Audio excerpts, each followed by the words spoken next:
Hello friends, my self श्रद्धा और हम लोग अपने यूट्यूब चैनल पे एनसीईआरटी साइंस का सिलेबस कवर कर रहे हैं, जिसमें हम आज का लेक्चर क्लास 9th के लिए करने वाले हैं।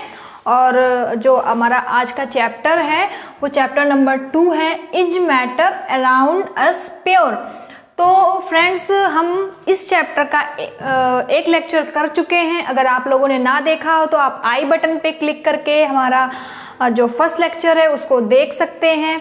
और जिन्होंने भी हमारे यूट्यूब चैनल को सब्सक्राइब ना किया हो, नर्चर पॉइंट को, तो आप हम चैनल को सब्सक्राइब कर लें, बेल आइकन को प्रेस कर दें और लाइक और शेयर ज़रूर करें, जिससे क्या है हमें पता चलता रहे कि आपको हमारे वीडियोस कैसे लग रहे हैं, हम क्या इम्प्रूव कर सकते हैं और क्या अच्छे से अच्छा काम आपके लिए कर सकते हैं। तो फ्रेंड्स, हमने लेक्चर फर्स्ट के वीडियो में जो इस चैप्टर का लेक्चर फर्स्ट था उस पे हमने देखा कि पहले तो हमने मैटर के बारे में चैप्टर फर्स्ट में पढ़ा है। अब चैप्टर 2 हमारा है कि क्या जो मैटर है हमारे चारों तरफ वो प्योर है। तो उसके लिए हमने लेक्चर 1 में डिस्कस किया था कि प्योर सब्सटेंस क्या होते हैं, फिर सॉल्यूशन क्या होता है, सॉल्यूशन किन दो पार्टों से मिलके बना होता है। तो मैंने बताया था सॉल्यूट और सॉल्वेंट। सॉल्वेंट क्या होता है, जो पार्ट ज़्यादा होता है, मतलब जिसमें किसी चीज़ को हम लोग डिज़ोल्व करते हैं। और सॉल्यूट क्या होता है, लेस अमाउंट में होता है, मतलब जो हम सॉल्वेंट में जिस चीज़ को डिज़ोल्व करते हैं, जो लेस अमाउंट में होता है वो सॉल्यूट होता है, और जो ज़्यादा अमाउंट में होता है वो सॉल्वेंट होता है। तो इसके बारे में हमने जाना था। फिर सॉल्यूशन की प्रॉपर्टीज जानी थी कि उसके पार्टिकल्स बहुत छोटे छोटे होते हैं, इसलिए हम उनको अपनी आंखों से नहीं देख सकते हैं, और वो इतने छोटे होते हैं इसीलिए उनमें जो है लाइट बीम भी पास नहीं होती, कि बहुत छोटे पार्टिकल्स होने के कारण वो लाइट बीम को भी पास नहीं कर सकते हैं। तो ये थी हमारी सॉल्यूशन की प्रॉपर्टीज। अब उसके ही आगे हम पढ़ेंगे तो और भी मैटर के बारे में, मिक्सचर के बारे में जानेंगे। हमने मिक्सचर के टाइप भी जाने थे कि हेट्रोजीनियस क्या होते हैं और होमोजीनियस क्या होते हैं। तो ये चैप्टर उसी पे पूरा डिपेंडेंट है। तो अब हम जब इसी के आगे बढ़ते हैं तो एक और टाइप हम पढ़ेंगे जिसको बोलते हैं सस्पेंशन। ये हमारा किस तरह का सॉल्यूशन है, सस्पेंशन है ना। हिंदी में इसे बोलते हैं निलंबन। अगर जिसे इंग्लिश में ना समझ आ रहा हो तो हिंदी में इसे बोलते हैं निलंबन। ठीक, सस्पेंशन। अब ये किस तरह का सॉल्यूशन है तो हम इसको देखेंगे। आ सस्पेंशन इज पहले तो ये क्या है, heterogeneous mixture in which the solute particles do not dissolve. मतलब जो सॉल्यूट के पार्टिकल होते हैं इसमें डिजॉल्व नहीं होते, पूरी तरह से घुलते नहीं हैं, but remain suspended through out the bulk of medium. कहने का मतलब जो हमारा सस्पेंशन है वो एक इस तरह का सॉल्यूशन है जो क्या है, हेट्रोजीनियस है। और हेट्रोजीनियस का मैंने आपको बताया था ना, हेट्रोजीनियस ऐसे मिक्सचर होते हैं जिनमें क्या है, अलग अलग टाइप के प्रॉपर्टीज़ के सब्सटेंस को मिलाया जाता है, उनकी प्रॉपर्टीज़ अलग होती हैं, उनका कोई फिक्स्ड प्रोपोर्शन नहीं होता है, इसीलिए इनको क्या बोलते हैं, हेट्रोजीनियस बोलते हैं। तो सस्पेंशन भी क्या है, हमारा एक हेट्रोजीनियस मिक्सचर है। और ये क्या है, इसमें जो भी सॉल्यूट होता है वो सॉल्वेंट में पूरी तरह से डिजॉल्व नहीं होता है, बस ये है कि उस मीडियम में बना रहता है। उसके पार्टिकल्स हमको क्या है, दिखाई देते हैं, पूरी तरह से मिलते नहीं है, जैसे कि शुगर या सॉल्ट वाटर में पूरी तरह से डिजॉल्व हो जाता है। पर सस्पेंशन के जो सॉल्यूट पार्टिकल्स होते हैं वो अपने मीडियम में पूरी तरह से डिजॉल्व नहीं होते हैं। तो particles of suspension visible to the naked eyes. अब बिकॉज इसके पार्टिकल्स डिजॉल्व नहीं होते हैं पूरी तरह से सॉल्वेंट में, तो क्या है, हमें ये आंखों से हम इनको देख सकते हैं। ठीक है, तो और यही इनकी कुछ अगर प्रॉपर्टीज़ पूछी जाए कि सस्पेंशन की क्या प्रॉपर्टीज़ हैं तो आप बता सकते हैं, क्योंकि ये हेट्रोजीनियस मिक्सचर है और इसके पार्टिकल्स को हम लोग देख सकते हैं। इसका मतलब इसके पार्टिकल साइज में सॉल्यूशन के कंपेयर में थोड़े से बड़े होते हैं। सस्पेंशन के पार्टिकल्स क्या है, साइज में बड़े होते हैं, इसीलिए, और ये डिजॉल्व नहीं होते हैं। ठीक है, तो और हम इनको आंखों से देख सकते हैं, और बिकॉज ये डिजॉल्व नहीं होते हैं तो ये क्या है, अगर इसको कोई हमने सस्पेंशन सॉल्यूशन है उसको हम डिस्टर्ब ना करें, थोड़ी देर के लिए ऐसे ही रख दें, तो क्या हो जाता है, उसके जो पार्टिकल्स होते हैं नीचे तली में बैठ जाते हैं, फिर हम उसको छान के अलग कर सकते हैं। मतलब ये क्या है, एक अनस्टेबल सॉल्यूशन है, क्योंकि अगर हम उसको डिस्टर्ब नहीं कर रहे हैं तो उसके पार्टिकल नीचे तली में आराम से बैठ जाते हैं। फिर हम उनको अलग अलग करना चाहें तो क्या कर सकते हैं, छान के अलग कर सकते हैं। तो सस्पेंशन के पार्टिकल्स थोड़े बड़े होते हैं, अगर उनको डिस्टर्ब ना किया जाए तो वो तली में बैठ जाते हैं, फिर हम उनको आराम से छान के सेपरेट कर सकते हैं। फिर नेक्स्ट सॉल्यूशन है हमारा कोलाइडल सॉल्यूशन। आपने सस्पेंशन देखा, अब कोलाइडल को समझते हैं।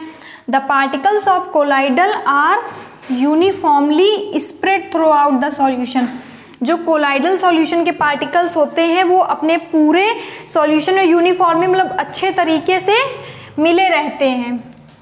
Due to the relatively smaller size of particles compare to the suspension. जो हमारे कोलाइडल सॉल्यूशन के पार्टिकल्स होते हैं वो सस्पेंशन के पार्टिकल्स से थोड़े उसकी कंपेयर में क्या होते हैं, छोटे होते हैं। मतलब निलंबन जो सस्पेंशन है मतलब निलंबन है उस सॉल्यूशन के पार्टिकल्स थोड़े बड़े होते हैं साइज में, और उसकी कंपेयर में जो हमारा कोलाइडल सॉल्यूशन है उसके पार्टिकल्स थोड़े से छोटे होते हैं। The mixture appears to be homogeneous because इसके पार्टिकल्स थोड़े से छोटे होते हैं और ये पूरे मीडियम में बराबर से फैले होते हैं, तो हमें क्या लगता है कि ये मिक्सचर होमोजीनियस है। बिकॉज होमोजीनियस की यही प्रॉपर्टी थी ना कि इसमें जो भी सब्सटेंस मिलाया जाएगा वो सिंगल सेम प्रॉपर्टी वाला होगा और एक फिक्स्ड रेशियो में फिक्स प्रोपोर्शन में मिलाया जाएगा।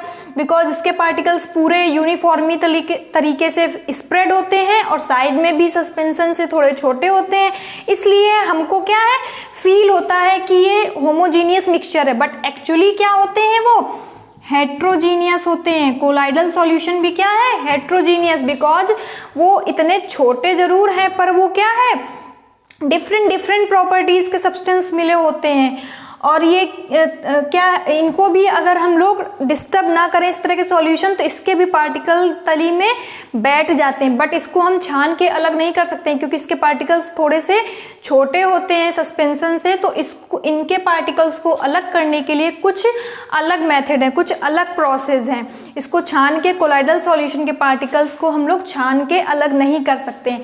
लेकिन सस्पेंशन में याद रखिएगा सस्पेंशन क्या है अनस्टेबल सॉल्यूशन है, तो उसको हम छान के अलग कर सकते हैं। उसके पार्टिकल्स थोड़े से बड़े होते हैं तो वो छान के अलग कर सकते हैं, लेकिन इसके पार्टिकल्स स्मॉलर साइज में होते हैं सस्पेंशन से और इसका सॉल्यूशन स्टेबल होता है, इसलिए हम इसे छान के अलग नहीं कर सकते हैं। तो यही हमारे कोलाइडल सॉल्यूशन की क्या प्रॉपर्टीज भी हो जाएंगी कि इट इज हेट्रोजीनियस मिक्सचर और it's the size of colloidal solution particle is smaller than the suspension solution particles smaller होते हैं और इनको ये क्या है ये भी लाइट को पास कर सकते हैं। सॉल्यूशन के जो पार्टिकल होते हैं ना वो बहुत ही स्मॉल साइज के होते हैं, हम उनको अपनी नेक्ड आई से नहीं देख सकते हैं, इसलिए वो लाइट को पास नहीं कर सकते हैं। लेकिन जो सस्पेंशन और कोलाइडल सॉल्यूशन के पार्टिकल्स हैं ये थोड़े से बड़े मतलब हमारी आंखों से दिख जाते हैं, ठीक है। तो ये क्या है लाइट को पास करते हैं। अगर इनके सॉल्यूशन में लाइट बीम हम लोग डालते हैं तो वो पास कर जाती है, जो पाथ है उसका विजिबल हो जाता है। तो इन दोनों में आप याद रखिएगा कि इन सस्पेंशन और कोलाइडल सॉल्यूशन में जो लाइट बीम है वो पास करती है।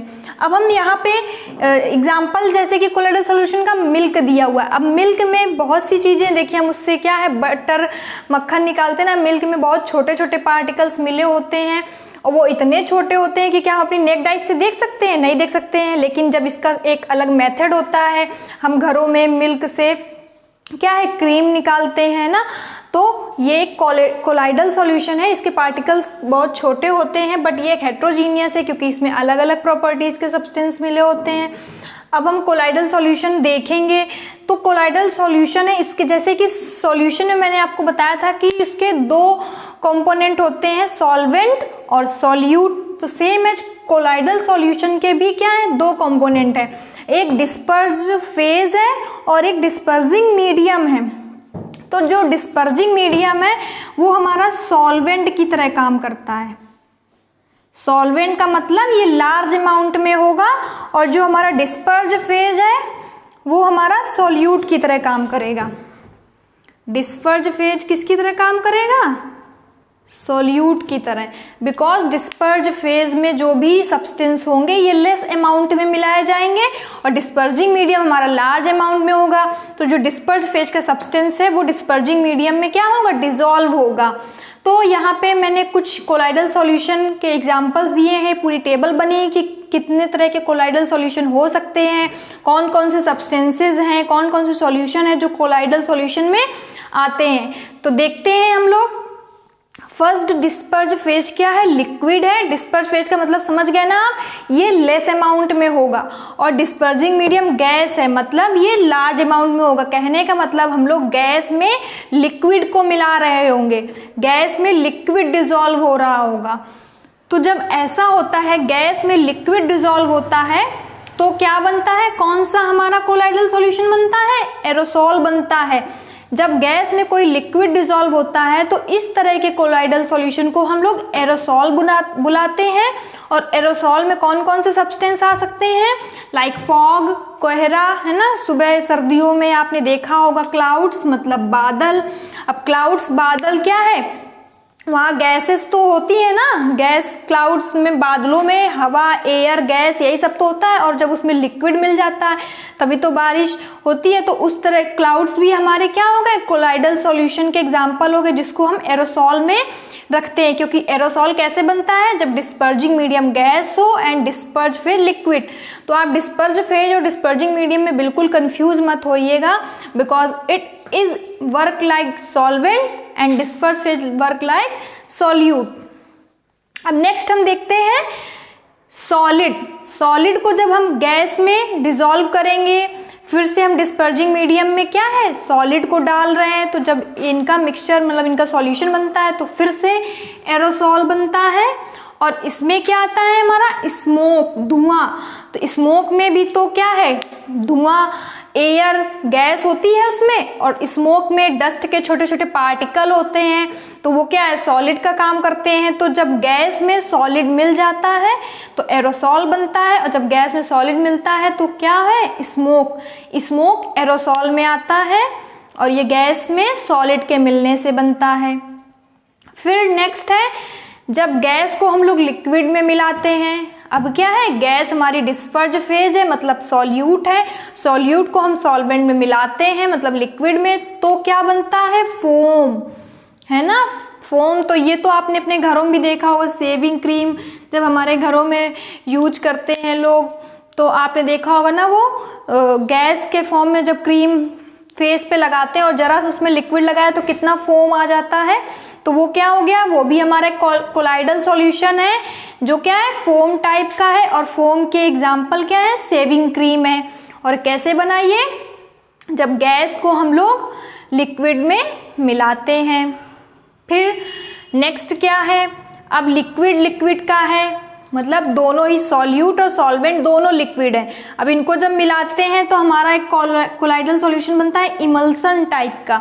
तो अब इमल्सन में कौन कौन से सब्सटेंस आ सकते हैं, फेस क्रीम जो हम लोग लगाते हैं, और मिल्क भी तो लिक्विड मिला के, मिल्क में वाटर मिलाते हैं, और भी चीज़ें हैं ना। तो वो क्या है, जब लिक्विड से लिक्विड का सॉल्यूशन बनता है तो उसे हम बोलते हैं इमल्शन। और इमल्शन में आता है फेस क्रीम और मिल्क। अब उसके आगे है लिक्विड और सॉलिड। सॉलिड में हम लोग लिक्विड मिला रहे हैं, मतलब सॉलिड जो है लार्ज अमाउंट में होगा और लिक्विड लेस अमाउंट में होगा। तो जब इनका सॉल्यूशन बनता है तो इस तरह के सॉल्यूशन को हम लोग जेल बोलते हैं। जेल को आपने देखा ही होगा ना, थोड़ा डेंसर सॉल्यूशन होता है क्योंकि उसमें सॉलिड ज़्यादा होता है, लिक्विड की मात्रा कम होती है, तो उसे क्या बोलते हैं, जेली। आपने खाई होगी चीज़ भी तो सॉलिड ज़्यादा होता है, उसमें लिक्विड की क्या है, अमाउंट बहुत कम होती है। बटर हो गया, तो ये सब हमारे किस में आ जाएंगे, जेल में। तो आपने देखा कि कोलाइडल सॉल्यूशन कितने तरह का होता है, एरोसॉल, फोम, इमल्सन और जेल। और इनको आपने देखा भी कि किस तरह से बनते हैं, मतलब डिस्पर्ज फेज और डिस्पर्जिंग मीडियम क्या है, एरोसॉल का क्या है, फोम का क्या है, इमल्सन, जेल। बिकॉज इस तरह की चीज़ें आपके एग्ज़ाम में, किसी भी एग्ज़ाम में ले लीजिए, आपके एकेडमिक हो या कोई कॉम्पिटिटिव एग्ज़ाम हो, इस तरह के क्वेश्चन बहुत पूछे जाते हैं। और ये एग्जाम्पल्स भी पूछे जाते हैं कि एरोसॉल में कौन आता है, जैसे कि बोल देंगे कि शेविंग क्रीम है, ये किस तरह का कोलाइडल सॉल्यूशन है, तो आप बता सकते हैं अगर आपने पढ़ा है कि ये फोम है। और फोम अगर पूछें कि किस तरह से बनता है, तो हमारा डिस्पर्ज, फिर गैस को जब हम लिक्विड मिलाते हैं तो फोम बनता है।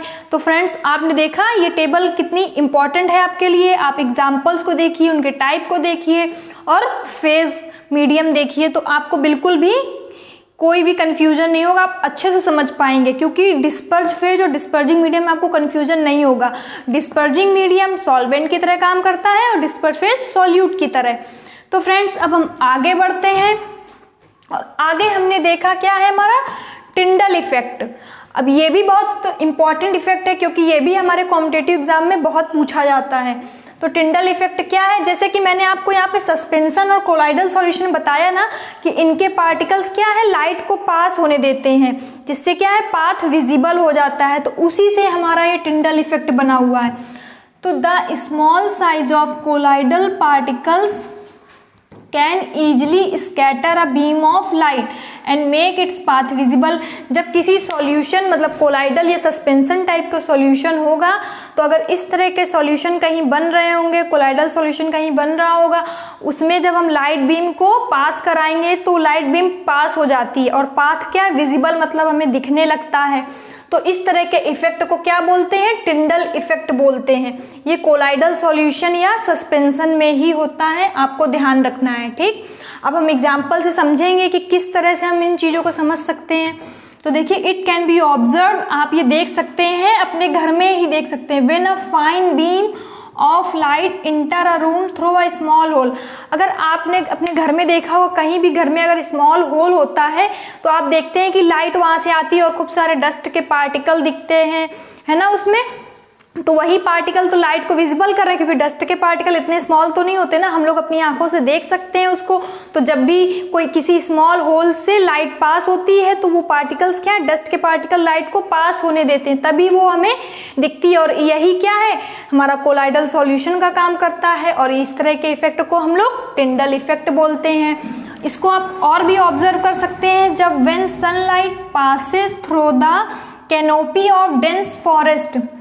मतलब कोई जंगल है जहाँ खूब सारे पेड़ हैं, मतलब घना जंगल है, डेंस फॉरेस्ट है, तो वहाँ भी आप देखेंगे कि जो लाइट है कहीं ना कहीं से कैनोपी मतलब छाया हुआ है पूरा जंगल, बट कहीं ना कहीं स्मॉल होल या थोड़ी जगह होती है जहाँ से लाइट को पास होने के लिए रास्ता मिल जाता है। मतलब वहाँ भी कोहरा फॉग होता है ना, उसके पार्टिकल्स क्या है लाइट बीम को पास करने में हेल्प करते हैं, जिससे क्या है पाथ पूरा विजिबल हो जाता है डेंस फॉरेस्ट में भी।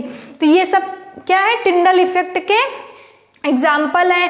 और ये तो आपने अपने घरों में देखा ही होगा, ना देखा हो तो आप ध्यान से देखिएगा, आपको बिल्कुल समझ आ जाएगा किस तरह से उस होल से लाइट बीम पास होती है, वो डस्ट के पार्टिकल होते हैं उसमें, है ना। तो ये है हमारा टिंडल इफेक्ट, जो किस तरह के सॉल्यूशन से बनता है, कोलाइडल या सस्पेंशन। अब जैसा कि हमारा चैप्टर है ये is matter around us pure, तो अब हमने मिक्सचर तो पढ़ लिया कि कैसे मिक्सचर बनता है, फिर किस तरह के मिक्सचर होते हैं, सॉल्यूशन कैसे होते हैं, और कितने तरह के सॉल्यूशन हमने पढ़े, सस्पेंशन पढ़ा, कोलाइडल सॉल्यूशन पढ़ा और उनके टाइप पढ़े। तो अगर हम इन मिक्सचर्स के कंपोनेंट को अलग करने की, सेपरेट करने की जरूरत पड़ती है, तो हम क्या करेंगे, कौन से मेथड्स यूज करेंगे, क्योंकि हर एक सॉल्यूशन, हर एक जैसे कोलाइडल सॉल्यूशन के सब्सटेंस को अलग करने के लिए अलग मेथड होंगे, सॉल्यूशन इन सबको अलग करने के लिए क्या होंगे, कुछ अलग प्रोसेस होंगे, क्योंकि इनको हम फिजिकल प्रोसेस से अलग नहीं कर सकते हैं। ये हमने चैप्टर के स्टार्टिंग में ही पढ़ा था। तो अब यहाँ पे कुछ मेथड दिए हुए हैं कि हम लोग मिक्सचर्स के, मान लो हमसे गलती से किसी में कोई चीज़ मिल जाती है तो उसको सेपरेट करना भी तो आना चाहिए। तो उसी के लिए कुछ मेथड दिए हुए हैं। देखिए, सेपरेटिंग द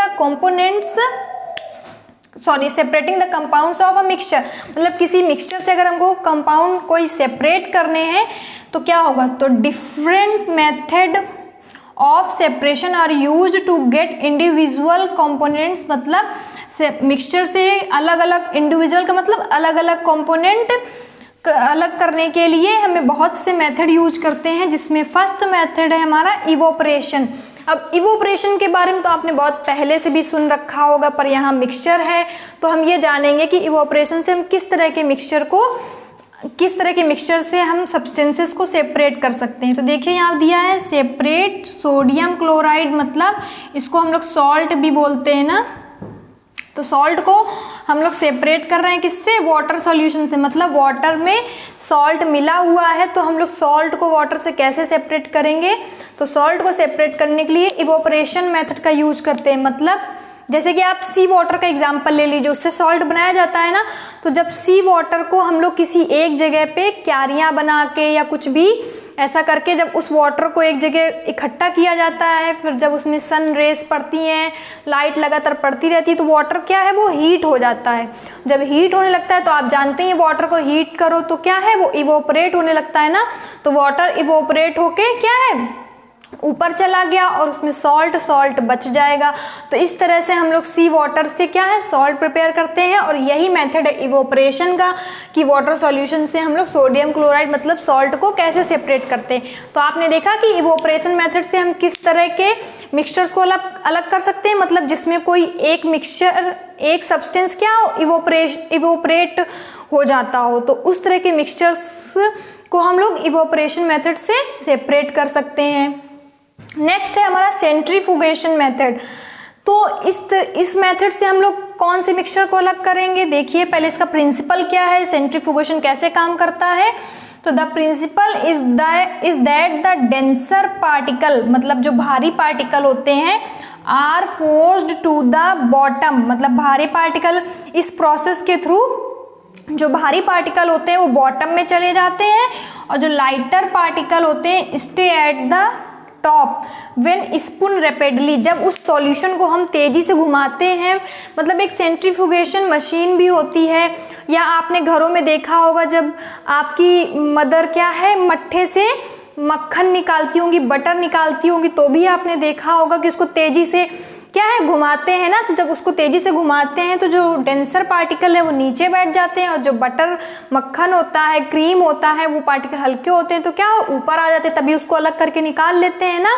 तो इस तरह के मेथड को क्या बोलते हैं हम सेंट्रीफ्यूगेशन, मतलब उसको जब तेजी से घुमाते हैं तो एक फोर्स लगता है जिससे डेंसर पार्टिकल क्या है उनके सेंटर पे एक फोर्स लगता है, तो डेंसर पार्टिकल नीचे बैठ जाते हैं और जो लाइट पार्टिकल्स होते हैं वो ऊपर आ जाते हैं, तो उससे क्या है क्रीम को हम अलग कर लेते हैं। तो देखिए इस मेथड से हम लोग क्या करते हैं सेपरेट क्रीम फ्रॉम मिल्क से अगर हमें क्रीम अलग करनी है तो हम लोग सेंट्रीफ्यूगेशन मेथड का यूज करते हैं। नेक्स्ट एक और एग्जांपल दिया यूज्ड इन वॉशिंग मशीन, ये भी आपके घरों में होती है वॉशिंग मशीन। तो आपने देखा होगा कि जब हम उसमें कपड़े सुखाने के लिए डालते हैं तो वो भी तेजी से गोल गोल घूमती है ना, और जब गोल गोल घूमती है तो वाटर उसका क्या है अलग हो जाता है और क्लॉथ्स हमारे वेट मतलब सूख जाते हैं, sorry used in washing machine to squeeze the water from wet clothes. हाँ वाटर को निकालने के लिए उसमें डालते हैं ना ड्रायर में, तो गीले कपड़े से क्या है वाटर उसमें भी गोल गोल घूमती मशीन, तो वो सेंट्रीफ्यूगेशन प्रिंसिपल पे ही काम करती है। तो यहाँ पे अभी हमने 2 मेथड्स को डिस्कस किया है, इवोपरेशन और सेंट्रीफ्यूगेशन। अभी इसमें काफ़ी मेथड्स हमारे बचे हुए हैं जिसमें हम सीखेंगे कि किस तरह के मिक्सचर्स को हम लोग अलग कर सकते हैं। तो फ्रेंड्स इसके लिए हम लोग अपना नेक्स्ट लेक्चर में मिलेंगे, और आज का लेक्चर आपको कैसा लगा है हमें कमेंट बॉक्स पे जाके ज़रूर बताइएगा, और लाइक शेयर ज़रूर करिएगा, और फिर इसके लिए हम मिलते हैं नेक्स्ट लेक्चर में।